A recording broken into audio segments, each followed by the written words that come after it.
Alors, tout le mieux Christ me recebe mikata migale toji bena mia agama nya kule mia noeo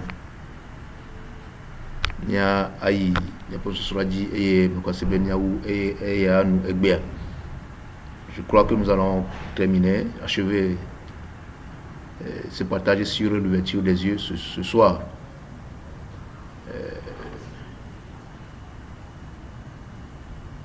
Que le Saint-Esprit même nous illumine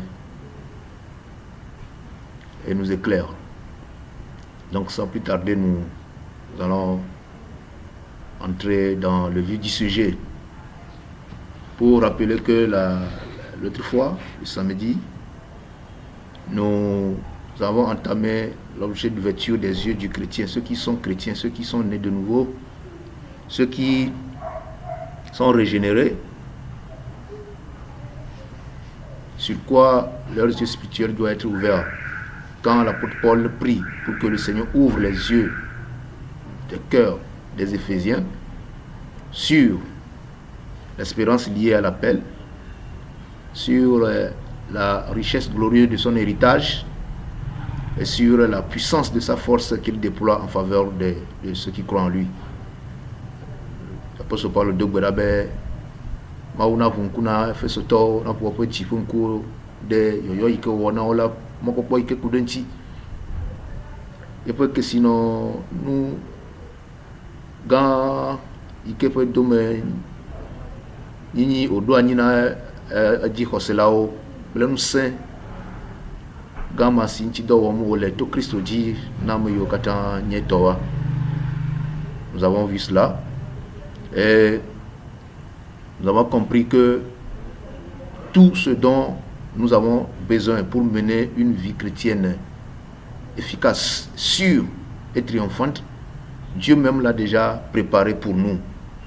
Ce n'est pas nous qui allons faire les efforts, ou bien qui allons faire quoi que ce soit. Même s'il y a un effort à faire, Dieu même a pris sur lui de nous préparer tout ce dont nous avons besoin, comme il l'a fait au début de la création. Mais donc il y a le gomme de Dieu, mais moi on kata nous sianu ke hina mbuto we de dino no ma wo kata afiva wa mbuto e yo tu mbuto to donu mo kata nu wa nye o jidu la ple wo takpola ne wa su ne ponu wa suba mbuto. Donc au début de la création, Dieu a fait toutes choses, tout ce dont l'homme a réellement besoin pour sa subsistance, son existence sur cette terre, avant de créer l'être humain et de le placer au-dessus de toutes ces créatures comme garant et gérant de tout ce que Dieu a fait. Et il a mis toutes ces choses-là au service de l'homme. De la même manière, sur le plan spirituel, Dieu a tout fait. Nous l'avons vu la dernière fois à travers les textes de 1 Pierre chapitre 1 et 2 Pierre chapitre 1 également. Donc nous allons continuer aujourd'hui pour résumer un peu cette partie, tout ce que nous avons énuméré la dernière fois, comme quoi Dieu l'a fait concrètement, sur quoi les yeux des chrétiens s'ouvrent-ils. Et nous dirons tout simplement que le Saint-Esprit qui illumine ouvre les yeux des chrétiens sur les choses suivantes. La première des choses, c'est la vraie nature de Jésus-Christ, comme à la transfiguration. La manière dont Jésus s'est changé. En Marc chapitre 9, versets 2 à 8, qui correspond à la description exacte de Exode 3, 2 à 6, Daniel 10, 4 à 11, et plus spécifiquement Apocalypse 1, 9 à 10. Donc la vraie nature de Jésus-Christ, et non ce que le serpent avait présenté aux premiers humains comme étant un Dieu menteur. Non. Donc le Saint-Esprit ouvre les yeux des chrétiens sur Jésus comme étant le Dieu créateur des cieux et de la terre, le Dieu incomparable, le Dieu véritable et immuable. Le Dieu de l'Ancien Testament tout autant que le Dieu du Nouveau Testament.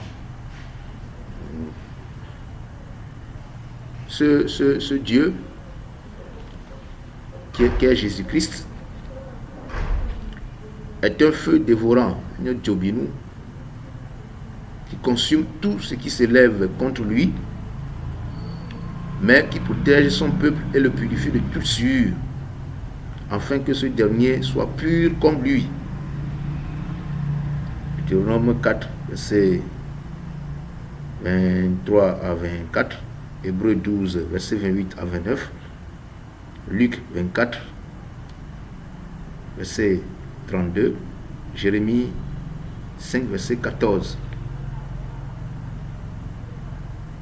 Kema mau ma le Kristo Yesu nye mau ikenye jobibi asi ke chouanu sianu ike chia titre denti okakea ekwa epe du kota eye okwa enti to di pour de sherme be monsieur Nito wate wan subo wate wan noko tatia ba ikene.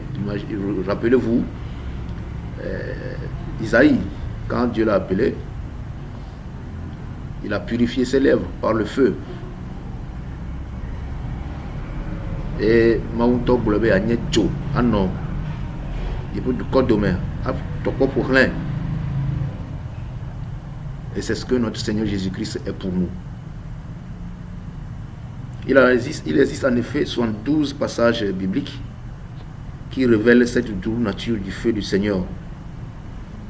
Ce qui implique que pour ceux qui prétendent le suivre, de le craindre avec ferveur et ne pas bandiner, et donc ne pas s'amuser avec lui.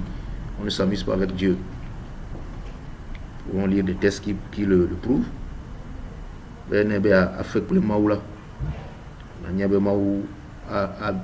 a même dit que nous sommes le temple, son temple. Et si nous détruisons le temple là, qui va nous détruire. Donc, quand nous connaissons réellement qui est le Seigneur que nous adorons, Jésus-Christ que nous adorons, comme lui-même l'a dit, que la vie éternelle c'est de connaître le seul vrai Dieu et celui qui l'a envoyé, Jésus-Christ. Quand nous le connaissons réellement, notre adoration sera vraie, spirituelle, comme il lui-même l'a dit. Et nous aurons la crainte sincère, non pas ce que nous sommes en train de voir aujourd'hui dans le monde chrétien où les gens sont pieux au temple, mais sont d'autres choses dans la société. C'est très important, ceci-là. Et je fais cette parenthèse en même temps pour dire qu'aujourd'hui, nous entendons beaucoup de gens dire qu'ils sont morts, ils sont revenus, ils ont eu des révélations, ils sont allés au paradis. Je dis bien, j'insiste là-dessus, et ce n'est pas moi, c'est la parole de Dieu. Quand les descriptions qu'il nous donne ne correspondent pas avec ce que la Bible même nous dit sur Jésus-Christ, moi je mets un point d'interrogation là-dessus. Quand vous lisez Apocalypse 1, chapitre 9 à 10, vous allez bien voir comment on a décrit le Seigneur Jésus là-bas pour nous. Ensuite, le Saint-Esprit ouvre les yeux des chrétiens, et donc leurs oreilles, sur la compréhension exacte et spirituelle de sa parole, de la parole de Dieu, et non sur les fausses doctrines et les discours philosophiques.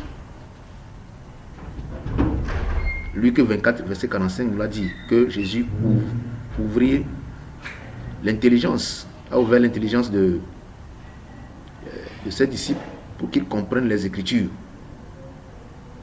Et Jésus même nous dira dans Jean 16, verset 12 à 15, que quand l'Esprit de vérité viendra, l'Esprit Saint, il nous conduira dans toute la vérité. Il nous rappellera ce que lui, le Seigneur Jésus, nous a dit, et il nous fera connaître les choses à venir. Donc, quand le Saint-Esprit ouvre nos yeux spirituels, il les ouvre sur les révélations qui sont contenues dans la parole de Dieu, et nous en avons la vraie connaissance. Comme Daniel, dans le palais royal de Babylone a dit au roi Nebuchadnezzar qu'il y a un Dieu, le Dieu qui révèle les secrets, qui explique les rêves, et c'est ce Dieu-là qui va lui expliquer, qui va d'abord lui révéler le rêve que lui, le roi, a eu, et qui va lui donner l'explication. Et effectivement, il l'a fait aussi. Donc, nous voyons très bien que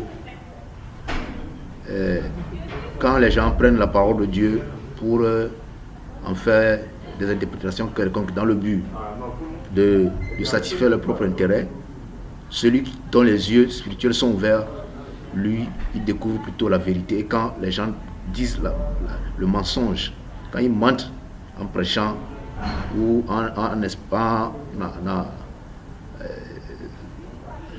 exploitant les textes bibliques, celui qui a les yeux ouverts saura faire la part des choses.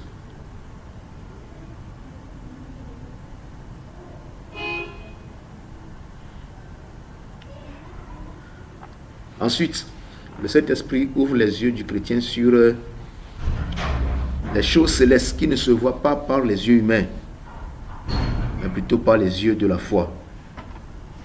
Il y a les textes qui nous le montrent. Par exemple, 2 Corinthiens, chapitre 4, verset 18. On dit quoi? 2 Corinthiens, chapitre 4, verset 18. Nous lisons ce qui suit. Ainsi nous regardons, non pas à ce qui se voit, mais à ce qui ne se voit pas. Car ce qui se voit est éphémère, mais ce qui ne se voit pas est éternel. Voilà. Notre regard est porté sur les choses célestes que l'œil humain ne peut pas voir. Quand les chrétiens, les non-chrétiens disent que si réellement Dieu existe, il n'a qu'à se manifester, on va voir. S'il est amour, ce qui se passe dans le monde, les méchancetés, les tueries, tout cela ne devrait pas se passer. C'est parce qu'ils ne savent pas réellement eux-mêmes ne savent pas ce qui se passe. Ils ne savent pas que tous ces temps-là sont prévus, sont prédits par le Seigneur pour préparer la rédemption totale de ses enfants. Et donc, les choses que l'œil humain ne peut pas voir, celui dont les yeux spirituels sont ouverts, peut le voir. Exemple de l'apôtre Paul, quand ses yeux sont ouverts et que les écailles sont tombées de ses paupières, il a été témoin de beaucoup de choses. Même, il a été jusqu'au 3e ciel, comme il a dit. Il a eu à entendre la voix des anges. Oui, ce n'est pas seulement à des privilégiés, à des initiés, que le Seigneur peut révéler des choses comme ça. Il suffit seulement de laisser ses yeux s'illuminer ou bien illuminés par le Saint-Esprit, et nous verrons des grandes choses, aussi bien dans la parole de Dieu que dans la nature. En tout cas, nous avons l'assurance et la conviction que si vous faites l'expérience, vous saurez très bien que le Seigneur se révèle vraiment qui le cherche. Autre chose sur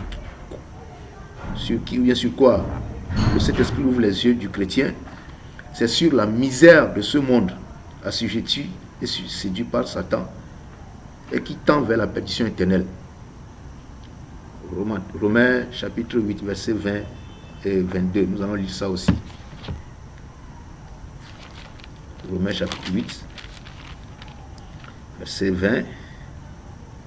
On dit, en effet, la création a été soumise à la futilité, non pas de son propre gré, mais à cause de celui qui l'y a soumise, c'est-à-dire Satan, avec une espérance. Cette même création sera libérée de l'esclavage du périssable pour avoir part à la liberté glorieuse des enfants de Dieu. Or, nous savons que jusqu'à ce jour, la création tout entière soupire et souffre les douleurs de l'accouchement. Voilà. Quand vous jetez juste un regard autour de vous, comme nous l'avons dit ce matin dans les sujets de prière, vous allez constater, vous allez noter, vous allez remarquer la misère dans laquelle se trouve notre univers à cause des dépravations des mœurs, à cause de la perte des valeurs, à cause de la recherche du gain facile, à cause de tous les maux dont nous souffrons aujourd'hui, parce que l'homme est aveuglé par des ambitions démesurées.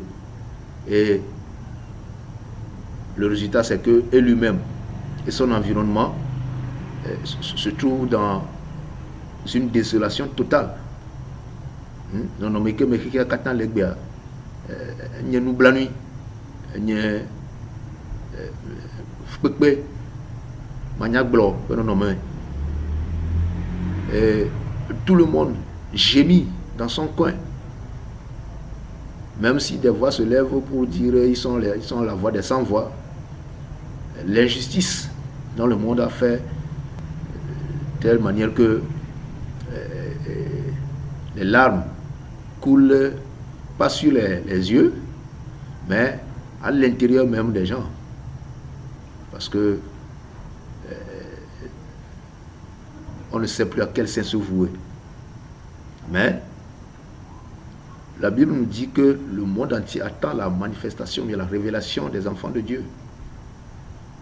Et donc, quand tu prends conscience, si tes yeux sont ouverts sur cette misérabilité du monde, sur cet état de détresse et surtout de perdition,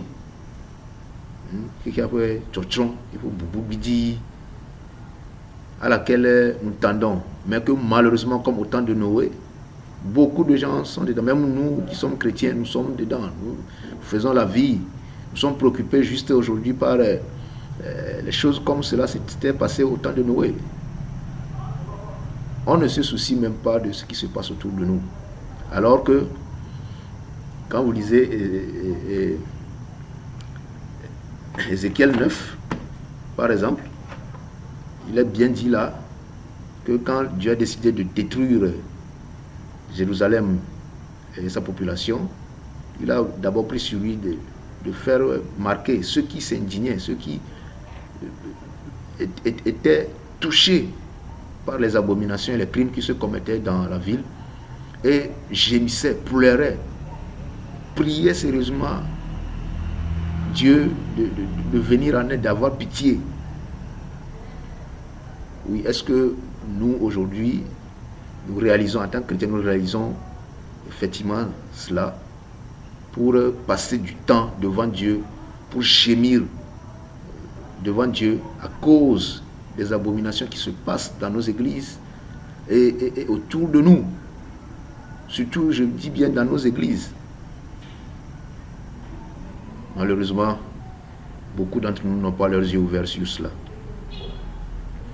Ainsi, quand nos yeux sont ouverts sur ça, nous prenons conscience donc de la mission prophétique de l'Église, dont nous faisons partie, de l'Église en général, je dis bien, celle de manifester la gloire de Dieu au monde et d'œuvrer pour le salut de l'univers.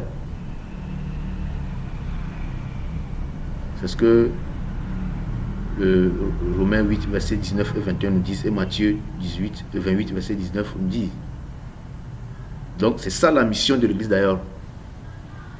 Quand nous allons entamer l'étude sur l'évangélisation comme nous l'avons souhaité, nous allons revenir sur cette mission et vous allez comprendre l'urgence, l'importance et la nécessité de la mission. Mais ça aussi, il faut que les yeux spirituels soient ouverts pour que vous puissiez comprendre cela, saisir la portée de cette mission. Et donc, l'ouverture des yeux du cœur du chrétien aboutit à la crainte du Seigneur, comme je l'avais déjà dit, à la ferveur dans l'adoration, à la persévérance dans la marche avec lui. La crainte, la ferveur dans l'adoration, et la persévérance. Alors, que faire pour garder toujours ses yeux ouverts et fixés sur les choses célestes? Comme Colossiens 3, verset 1-3 nous le disent. Que parce que notre vie est en Christ, alors portons nos regards sur les choses célestes. Voilà. Que faire? Oui, la Bible qui s'explique elle-même, qui est notre enseignant, nous dit ce qu'on doit faire pour que nos yeux spirituels en tant que chrétiens soient toujours ouverts. Nous allons lire le texte de 2 Pierre chapitre 5, chapitre 1 plutôt, 2 Pierre chapitre 1 verset 5 à 11. Peut trouver dans les Velia ta banto et peut puis attends les vasseries lesquels a dit et je vous prierai de bien me suivre dans la lecture. Même vous-même à votre niveau, prenez soin de bien lire ce passage-là. Peut trouver dans les Velia ta banto et puis attends les vasseries lesquels a dit.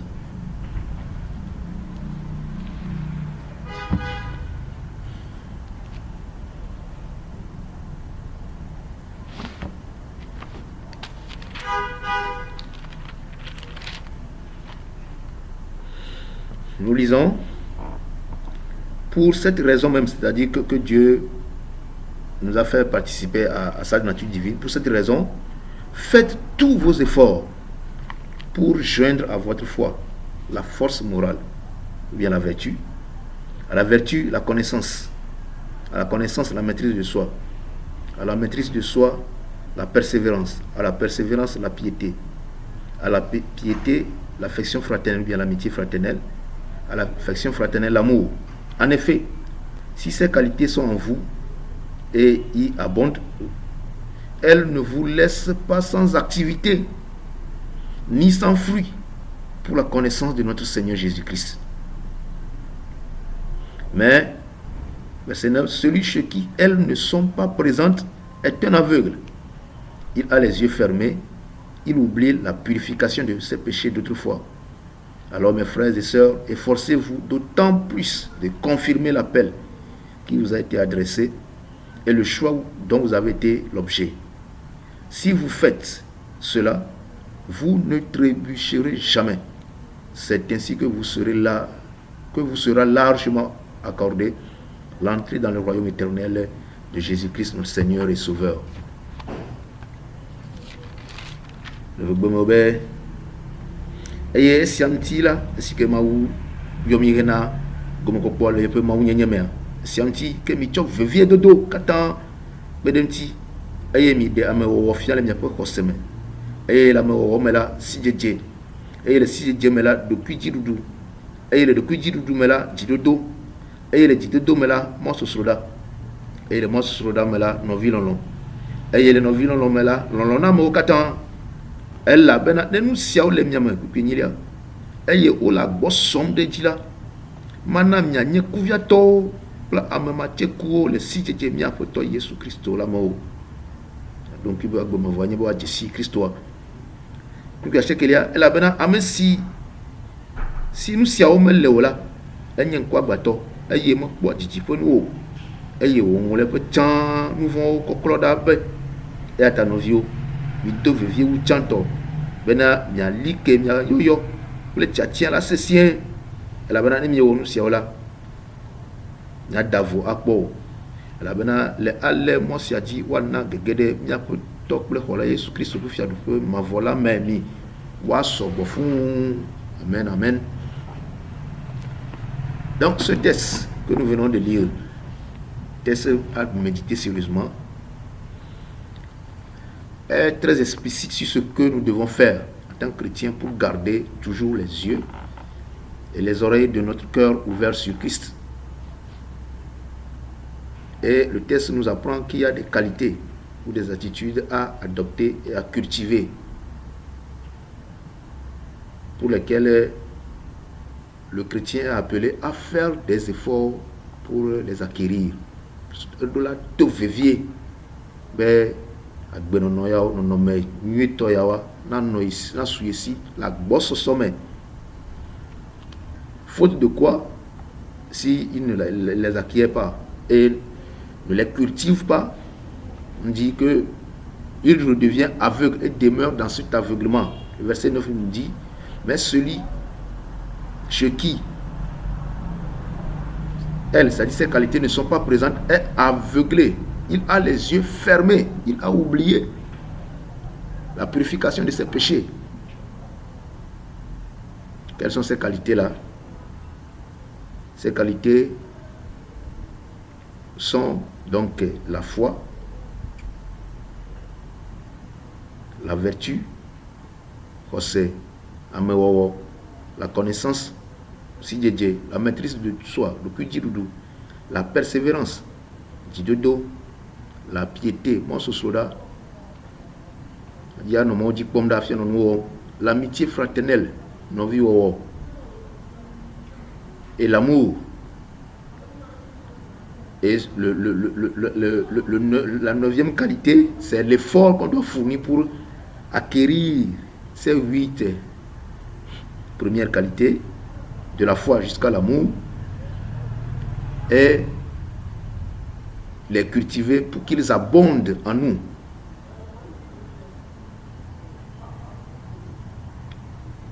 Donc nous observons que la parole de Dieu même conseille que si on arrive à acquérir l'une d'entre elles, il faut s'efforcer à y ajouter une autre jusqu'à la dernière qui demeure éternellement, c'est-à-dire l'amour. Ce qui veut dire réellement qu'il faut être un chrétien conquérant et éveillé pour ne pas dormir sur quelques victoires remportées. Non, ce n'est pas ça.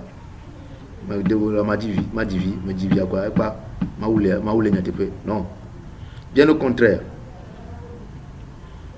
Au lieu de somnoler ou de dormir, les chrétiens sont exhortés à redoubler d'efforts pour affermir leur vocation et leur élection. Verset 10. Il